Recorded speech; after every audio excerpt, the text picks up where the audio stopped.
course, it might be a while before or if we get any kind of viewers on here, but we are just hanging out currently. The Everglades. We are in the Long Pine Key campground, which is kind of close to the main, front of the entrance to the main section of the Everglades.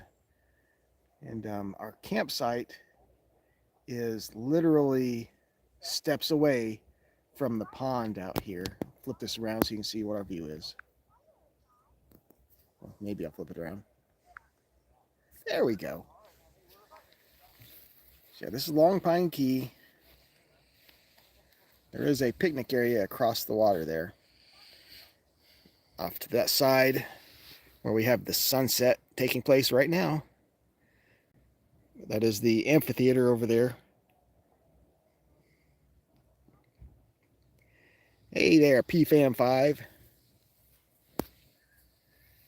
Yeah, this is a different adventure for us. We're just kind of taking it easy. We're doing a little bit here and there, but nothing major. Whoops. Flip this back around.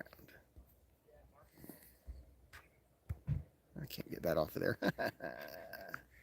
Nope. Huh, weird. There we go. Yeah, back on us again. So like I say, our campsite is literally right behind these little bushes and trees you see there. So I really like that. And that was totally unplanned. We just took a... Hey there. Joe and Danielle have joined. Awesome. I bet you guys are having fun out there in Arizona. But yeah, we were just steps away from that pond. Not bad at all. This place doesn't really allow you, at least for tent sites, doesn't allow you to choose your own. So when you get here, they just assign you one.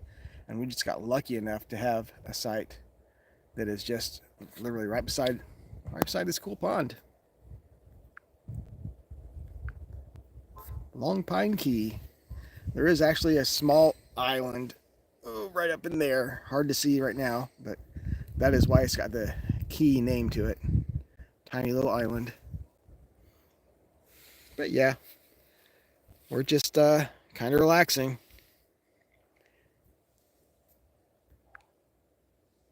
So we actually had to change our plans down here because today we were supposed to do a glass bottom boat tour out of John Pennekamp State Park in Key Largo, but they emailed and called me last night and said that they were canceling the glass bottom boat tours for today because of weather conditions, which, it did rain a lot yesterday and the day before, but it's been windy today, so I'm assuming it's got something to do with that. I don't know.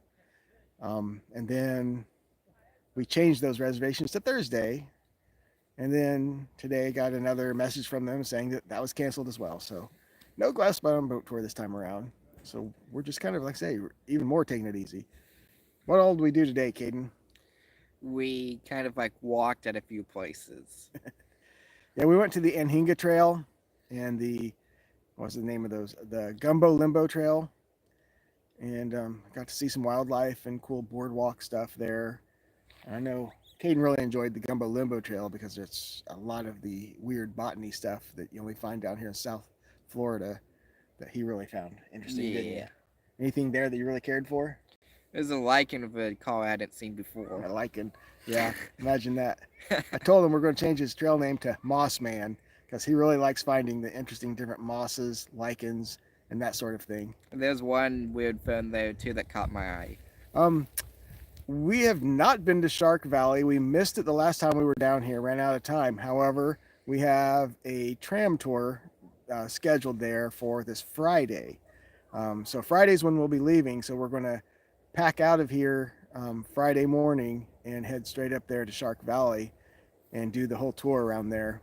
I hear that as far as the Everglades National Park goes, it's probably the best area for alligators and wildlife like that. So yeah, we're definitely looking forward to that. So that is on our itinerary this time since we didn't get to do it the other time.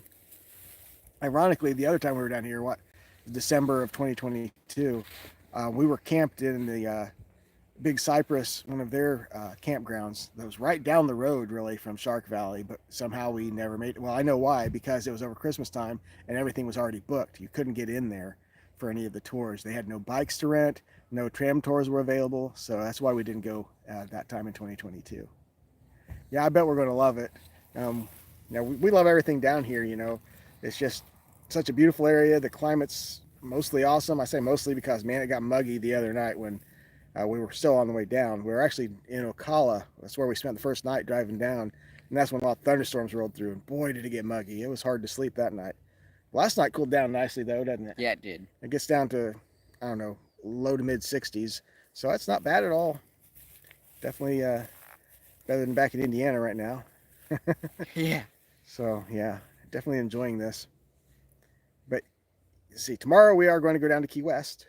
Obviously, we been down there a couple of times and love it down there. I actually went to high school with the chief of police of the Key West Police Department. So, may get to meet up with him. And, of course, just experience the weirdness that is Key West because they are different. The Conch Republic is like a whole different place. It's not even like you're in America anymore, really. It's just weird and really fun. So we'll be down there tomorrow. That's going to be our whole day for what's tomorrow, Tuesday? So yeah, that's our Tuesday plan. Wednesday, I think, is still wide open. Actually, we may end up going into Miami, go to Miami Beach. Not that we like the tourist traps and not that we like the big crowds, but, this is Caden's spring break from Purdue University. So I told him you need to at least experience one time what it's like out there. Maybe they're aliens. You got that right. Yeah, Key West wouldn't surprise me a bit. If you're going to find aliens, that might be it. We'll find Bigfoot or skunk ape here in the Everglades, but down there in Key West, probably aliens. Yeah, we'll do the Miami thing. I don't know how long we'll stay there. We'll walk South Beach and see some of the sights and such just to say that we did it. I don't know. Caden may like it. I don't know. We'll see. It's just, we did that. I guess it's been 7 years ago. So he doesn't really have much memory of that. But yeah, we'll do that just because. Also, on Key Biscayne, look out for Snowbird Street Band. I'll have to check that out. Yeah, I'll definitely check that out. There's a lot of things. There's a lot of weird performers there in Key West, and that was one of the things I love about the place. Just got interesting performers everywhere. There's a little place just south of Miami called Key Biscayne. And I want to get over there and check out this little pizza place called Sir Pizza. And the reason is the founder of it also founded a pizza place in Lafayette, where we're from. The place there in Lafayette is called Pizza King. And of course, they're a small chain in Indiana. But the guy that founded them back in the 1950s, he ended up moving to Florida in the 1960s and opened up a place called Sir Pizza on Key Biscayne, which allegedly is almost a carbon copy of what the Pizza King is back in Indiana. So we want to see if it really is the same thing. And of course, there's some cool stuff there in Key Biscayne. There's a fossilized reef to see and all that. So there's always something for us to get out and see. One thing, though, is we're not prepared for the climate. As nice as we like it, we're going from highs in the 40s, 50s in Indiana. Down here, it's in the mid 80s, and I'm sweating really quickly.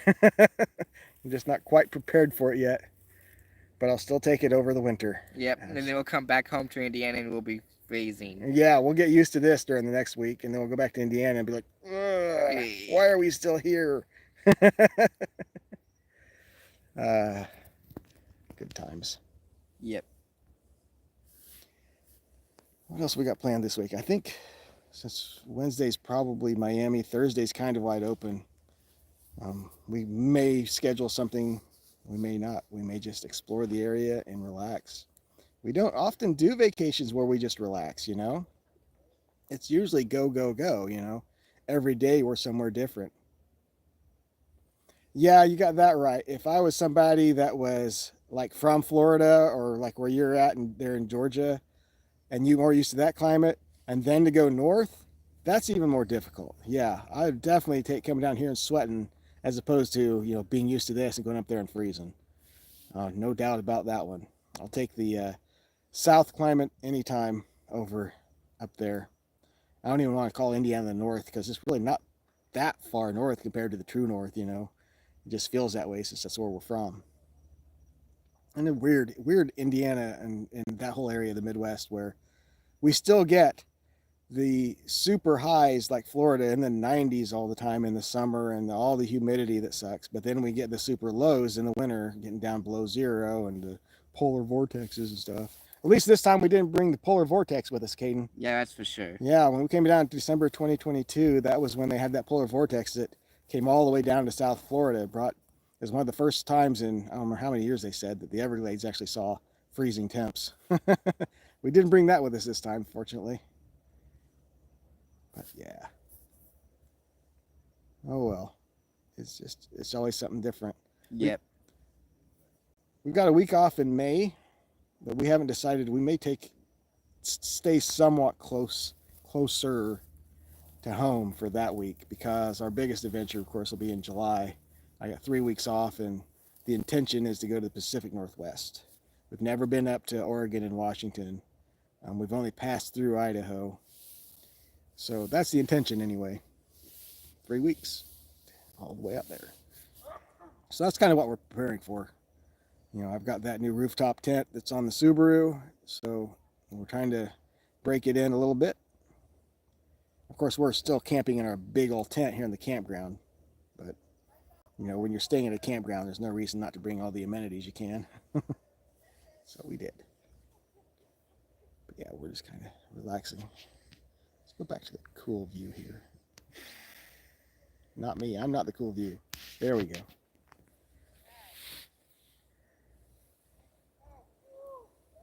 This reminds me a little bit of when Caden and I came down for his spring break back in 2018. He was, maybe I don't remember what grade in school you were in at that time. But we stayed in Ocala National Forest that time, and it had a little pond. I can't remember which pond it was. Clearwater? I don't remember now. But anyway, we stayed by that one campground with the campsite right by a little pond that they had. And it's very similar to looking to what this is. So I always love this kind of thing, especially in the evenings. I like to just come out here and relax and sit by the water. There's a nice little breeze right now, chilling down quite a bit. Off to that way, sunset. I haven't seen a whole lot of wildlife in this particular pond though, which is both a good thing and a bad thing. I'd love to see gators and shorebirds, wading birds, whatever, but I'm sure with the campground and on this side, the picnic area on the other side keeps it pretty loud. So they probably avoid it.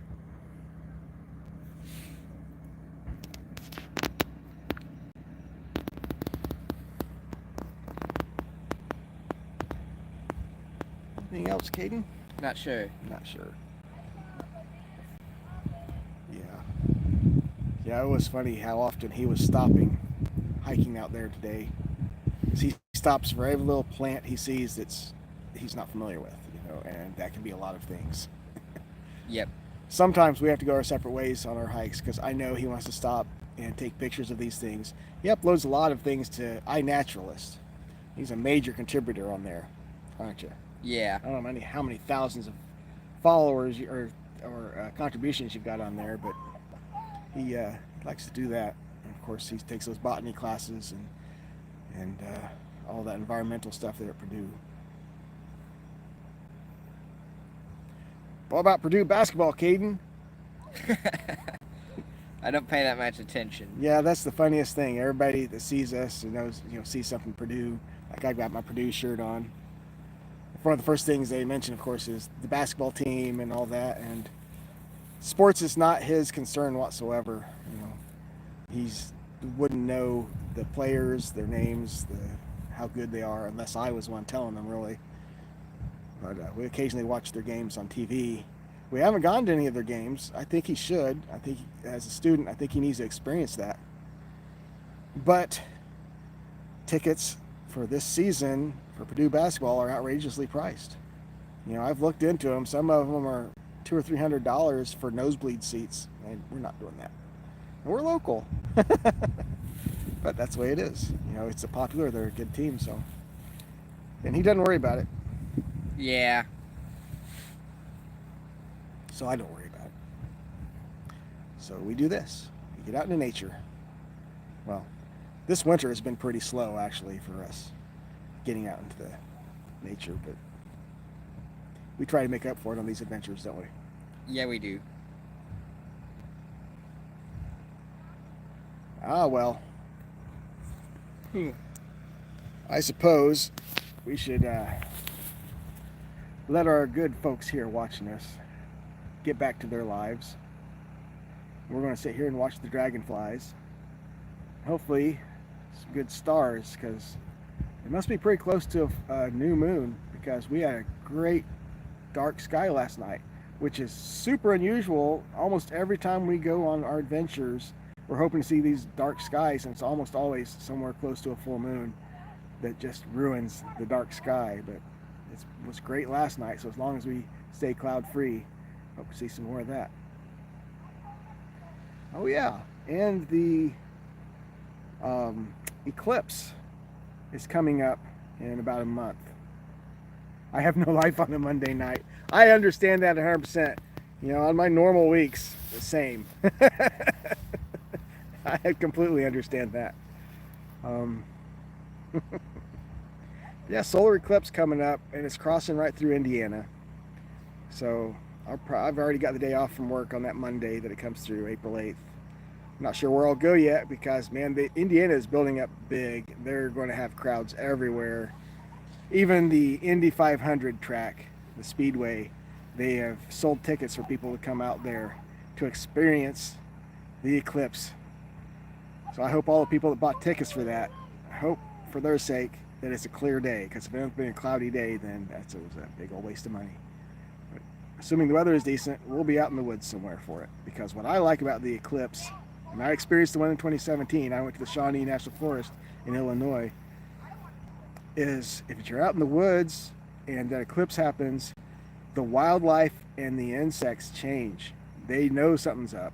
You know, first of all, the insects get really loud, like it's all of a sudden nighttime, and the bird song changes, and it's just a weird experience. So that's what I want to replicate if I can, as long as the weather is decent. So another thing to look forward to. Yep. In the meantime, we're going to enjoy our week here in Florida. So hope you guys are having a good Monday evening. We're going to relax a little while. So peace. Peace out. Blink.